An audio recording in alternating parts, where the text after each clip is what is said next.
وہ پرائیویٹ اور نجی سروسز کے تحت حج کا فریضہ ادا کر رہے ہیں انشاءاللہ العزیز۔ تو ناظرین محترم، اس بار پاکستان کے لیے خاص طور پہ اگر میں بات کروں تو گزشتہ سالوں سے روڈ ٹو مکہ پروجیکٹ کی آپ نے بہت بات سنی ہوگی، اور اس سال بھی اس پہ بڑے زور و شور سے بات کی گئی۔ روڈ ٹو مکہ پروجیکٹ کے ذریعے سے پاکستانیوں کو اس بار حج کی سہولت دی جا رہی ہے۔ اور یہ روڈ ٹو مکہ پروجیکٹ کیا ہے؟ یہ روڈ ٹو مکہ پروجیکٹ یہ ہے کہ سب سے زیادہ جو مشکلات ہیں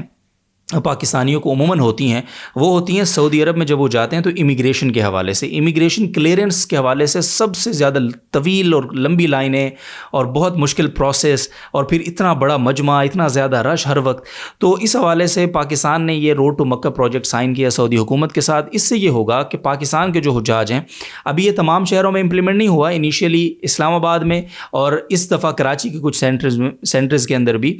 یہ امپلیمنٹ ہوا ہے، اور اس سے فائدہ یہ ہوگا کہ وہ جو امیگریشن کی ساری مشکلات وہاں جا کر ایک حاجی برداشت کرتا تھا، وہ یہیں سے یعنی اسلام آباد یا پھر کراچی سے فی الحال، اور اگلے سال سے کہا یہ جا رہا ہے، امید یہ لگائی جا رہی ہے کہ لاہور وغیرہ اور دیگر فیصل آباد کا جو انٹرنیشنل ایئرپورٹ ہے وہاں پر بھی یہ سروس شروع کر دی جائے گی۔ تو یہ ایک بہت بڑی سہولت ہے حکومت پاکستان کی طرف سے حاجیوں کو۔ بہرحال اس سے بھی بہت بڑی تعداد میں حجاج کرام جو ہے وہ استفادہ کر رہے ہیں کہ وہ وہاں جائیں گے تو سیدھا بس انہوں نے ایئرپورٹ سے نکلنا ہے باہر، امیگریشن ان کی کلیئر ہوگی اور اپنی گاڑی میں بیٹھیں گے اور ہوٹل کی طرف چلے جائیں گے۔ اب آ جاتے ہیں ہم انتظامات کی طرف۔ تو انتظامات کی اگر ہم بات کریں تو سعودی عرب میں ان 26 لاکھ حجاج کے لیے تقریباً 14 زبانوں میں 14 مختلف زبانوں کے اندر معلم موجود ہیں، تعلیم دینے کے لیے انتظام کیا گیا ہے، اور تقریباً کوئی 80 سے زائد بڑی بڑی اسکرینز SMDs وہاں پہ نصب کی گئی ہیں، اور یہ 14 زبانوں میں مختلف زبانوں میں وہ حجاج کرام کو اعمال کی تلقین کرتی رہیں گی۔ اس بار خاص طور پہ سعودی حکومت نے، وزارت حج نے جو نوٹیفیکیشن بھی اور اس حوالے سے ترغیبی ایک میسج بھی جاری کیا ہے، وہ یہ کہ حجاج کرام وہاں جا کر موبائل فون کا استعمال کم سے کم کریں۔ یہ کلمیہ ہے کہ ہمارے ہاں لوگ جاتے ہیں، سیلفیز کلچر بہت زیادہ ہے، ویڈیوز بن رہی ہیں، ٹک ٹاک بن رہا ہے وہاں بھی، جو کہ بہت افسوسناک ہے۔ تو سعودی حکومت نے بھی اس پہ ایک بہرحال ترغیب کی حد تک ہی صحیح، لیکن بہت سخت اقدامات اس حوالے سے کیے ہیں تاکہ حجاج کرام موبائل سے دور ہو کر اپنے اعمال پر توجہ دیں، جو کہ بہت بڑا انیشیٹو ہے۔ اسی طرح سے وہاں پہ جو آمد و رفت ہے حجاج کرام کی، سینکڑوں کے اعتبار سے تو بسز تو ہیں وہاں پہ، لیکن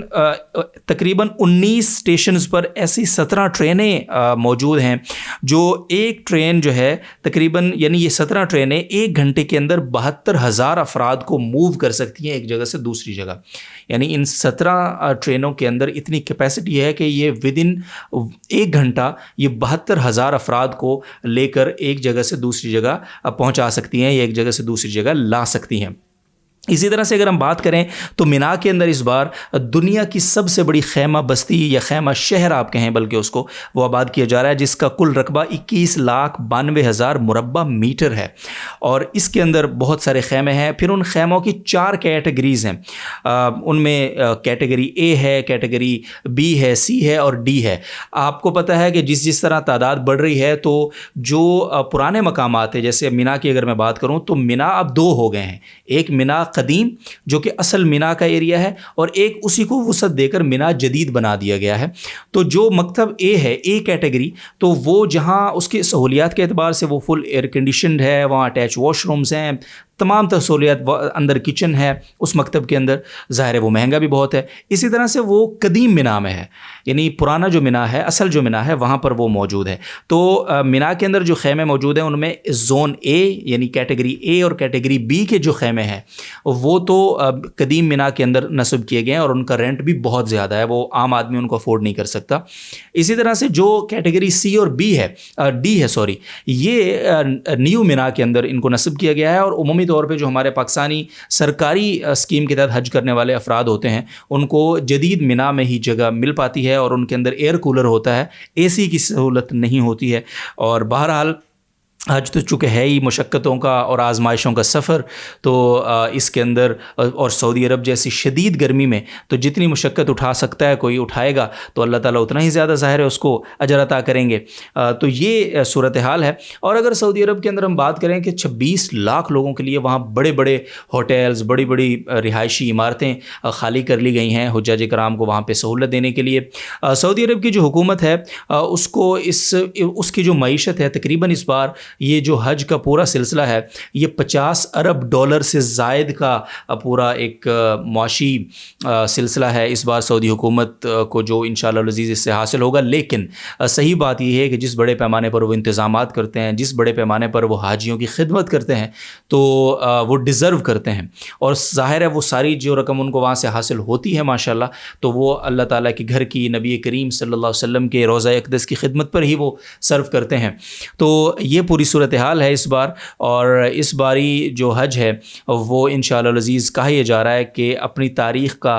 سب سے بڑا حج اس کو کہا جا رہا ہے کہ ہو سکتا ہے ممکنہ طور پر. تو اللہ تعالیٰ سے بہت دعا کرتے ہیں کہ اللہ تعالیٰ جتنے بھی حجاج کرام جہاں جہاں سے دنیا کے جس کونے سے, یعنی 160 ممالک سے یہ 26 لاکھ حجاج کرام وہاں پہ پہنچ رہے ہیں, اللہ تعالیٰ ان کو اپنی بارگاہ میں شرف قبول بخشے اور ان کے حج کو حج مبرور بنا دے. اور آخر میں جاتے جاتے یہ گزارش کہ حج کے حوالے سے اگر آپ ایک گائیڈ لینا چاہتے ہیں تو ہمارا ایک پوڈ کاسٹ, بہت ڈیٹیل پوڈ کاسٹ مفتی رشید احمد خورشید صاحب کے ساتھ ہم نے حج گائیڈ کے اوپر ہی کیا ہے, جس میں ہم نے پورا حج کے تمام تر جو احکامات ہیں شروع سے لے کر آخر تک, یعنی آپ یوں سمجھیے کہ حج کے لیے روانگی سے لے کر اور حج سے واپسی تک کے تمام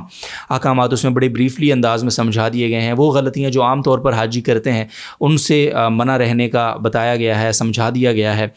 تو اس کو بھی آپ ضرور دیکھ لیں, ہمارے اسی یوٹیوب چینل پہ وہ پوڈ کاسٹ آپ کو انشاءاللہ العزیز مل جائے گا ابھی یا کچھ دیر کے بعد انشاءاللہ وہ اپلوڈ ہو جائے گا. اسی ویڈیو کے کامنٹس میں بھی اس کا لنک انشاءاللہ ہم شیئر کر دیں گے, ڈسکرپشن میں بھی لنک بھیج دیں گے. اور ساتھ ہی ساتھ آپ سے درخواست یہ ہے کہ حج جو ہے وہ صبر کا درس دیتا ہے.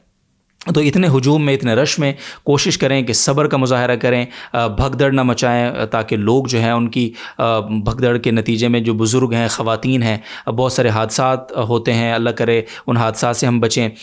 بہت ساری عبادات کے چکر میں ہم ایذائے مسلم کے, اور وہ عبادات بظاہر نفلی ہوتی ہیں لیکن ایذائے مسلم تو حرام ہے, تو ہم اس کے مرتکب ہو رہے ہوتے ہیں, اور حج جیسے اس مقدس فریضے کے اوپر. تو اللہ تعالی ہمیں صبر و شکر کے ساتھ اپنے گھر کی حاضری کی, مقبول حاضری کی توفیق عطا فرمائے. آپ سے انشاءاللہ ملاقات ہوگی اگلے ولاگ میں.